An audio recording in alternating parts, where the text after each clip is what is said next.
DanceLife is very happy today to be talking to the fabulous Joey McKneely, who is the director of West Side Story, finally out in Australia. Firstly, welcome to Australia. Thank you. You're currently here casting for the roles for the Australian production of the show, which must be a challenging gig. You've done it now a few times over the world, and I guess Australia is a different territory for you. Yes, what are you looking for in ensemble dancers for the production? Well, I really look for the same thing here that I always look for. Good technique, it's number one. Because it's Jerome Robbins' choreography as a ballet-based form. And to do it on the level that I like to do it on. You know, I need the best trained dancers. But they also have to have a certain youthful quality to them. So that's always a challenge, trying to find the younger dancers that have really great technique. So sometimes the age has to go up a little bit depending on the roles. You know, like Riff and Anita tend to be more like, you know, mid-20s to late 20s. And I try to keep everything as close to 20 as possible. Okay, and how are we going so far? So far we're doing okay. You know, Melbourne had some fantastic dance training there. I was very impressed with Melbourne dancers. They had great command of technique and a real sense of theater dance, which I thought was really helpful. Sydney was a bit of a challenge. You know, I found that the dancers here weren't as technically trained. You know, they have a lot more contemporary style or urban style, I want to say. Yes. And I saw that some of the dancers had difficulty shifting gears, because as a dancer you need to be as versatile as possible.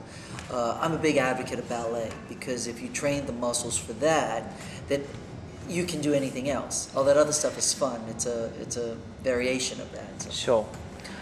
I mean, you've kind of touched on this a little bit, but how do we compare in terms of the other countries as dancers? Well, I gotta say, I find the Australian dancers on pretty much on the same level as America. You know, wow, some of that's a big call. Yeah, not the majority of them, but the core that are my top choices, they're pretty good. You know, I was quite impressed with them. Okay, excellent. And what if someone has never been to an audition for anything before? What can you tell us about the audition process that you go through with the auditionees for West Side Story? Well, I think sometimes I'm a little bit different than most choreographers and everything, because I tend to do all my own dancing, you know, so I show it the way it should be done. You know, I still can dance, you know. So a lot of times it's making sure that my biggest complaint is dancers don't pay attention to the details. You know, a lot of times that's because it's a little too above their head and they can't absorb it all so quickly. So any dancer that's going to audition, the best thing to do is to try to train yourself to pick up choreography as quickly as possible, but to understand the details of it. You know, a lot of that is just being in command of your body and being strong enough to move as quickly than what some people need to do. A lot of times I see young dancers that are very talented and they don't look very good the first 20 minutes and they don't look very good the first 30 minutes. But then I notice them over a little bit of time, then they start getting better. Sometimes they freak themselves out, they get overwhelmed. A lot of it is just pick a section, absorb that, get that before you move to the next section. Otherwise you're always playing catch up and you never catch up. That's good advice. You're one of the main people responsible for bringing West Side Story into the 21st century, I guess you could say. How challenging of a process was it for you knowing which parts to, I guess, change or alter without losing that original foundation and structures of the choreography that was Jerome Robbins? That's a good question. A lot of it was going back to the sense memory of how it felt when I did the choreography for Jerome, back in Jerome Robbins Broadway. Sure.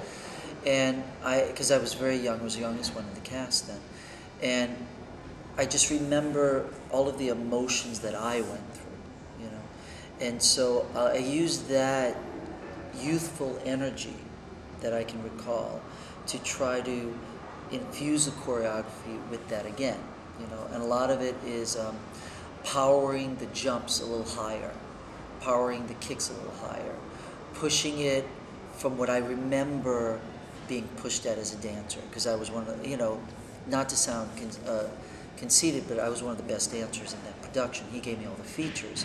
So because of that, I keep trying to push the young dancers into that sort of framework.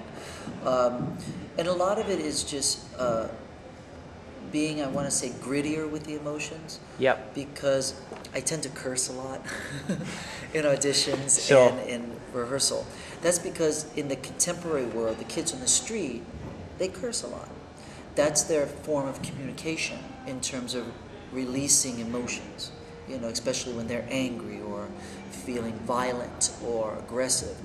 And so I use that dialogue when I'm in the room to kind of pull out a hotter emotion for them. And I think that's the basis of trying to bring this into the 21st century, is bring it with the energy of the youth of today. As opposed to trying to do some stylized version of the 50s, which Sure. tends to be more censored and more conservative and inward. We're very outward now. We say something, we feel it, we do it. So I think that's a way of bringing West Side into a new generation, which is my responsibility. You've made the jump from a performer, a dancer, into being a choreographer and director. How was that transition for you? Well, they were in stages. The first thing, actually it was because of Jerome Robbins that I chose to go into choreography, which was at a very early age. I think it was 25 when I got my first professional choreography job, and I just did my last show 6 months before that, on Broadway. Yeah. To me, I made that leap out of necessity because I was not inspired as a dancer. I was on musical theater. There was nobody around at the beginning of the 90s. I mean, Susan Stroman hadn't come up yet. Fosse and Bennett had just recently died. Jerome Robbins, that was it. And there were no more inspiring choreographers. So I felt that I needed to do that. I just felt a responsibility because something was lacking and I didn't want the art form to be lost. And then as a director, that was a natural, I should say very unnatural shift, because I was called to do the choreography for La Scala Opera House, the West Side Story, to premiere there in 2000. And 6 months before we were supposed to start, the director got released for some reason. And all of a sudden we had no director. So basically, they just gave it to me and said, you do it, because we don't have anybody else. And it was a huge responsibility, but doing West Side Story taught me how to be a director. And I've worked with such good directors before, Hal Prince and George Wolfe and Trevor Nunn and Jerry Zaks. These are major Broadway directors. Yeah. So I learned a lot of their process. So it was just putting those things together, and it's something I really had a passion to do, because I see a lot of things and I don't think they're very well choreographed or directed. Although they're fun, I just feel like we can do better. Somebody needs to do better. So I push myself to try to push others. Excellent. All right. Well, thanks very much for talking to DanceLife, Joey, and we can't wait to see the show. Oh, thank you.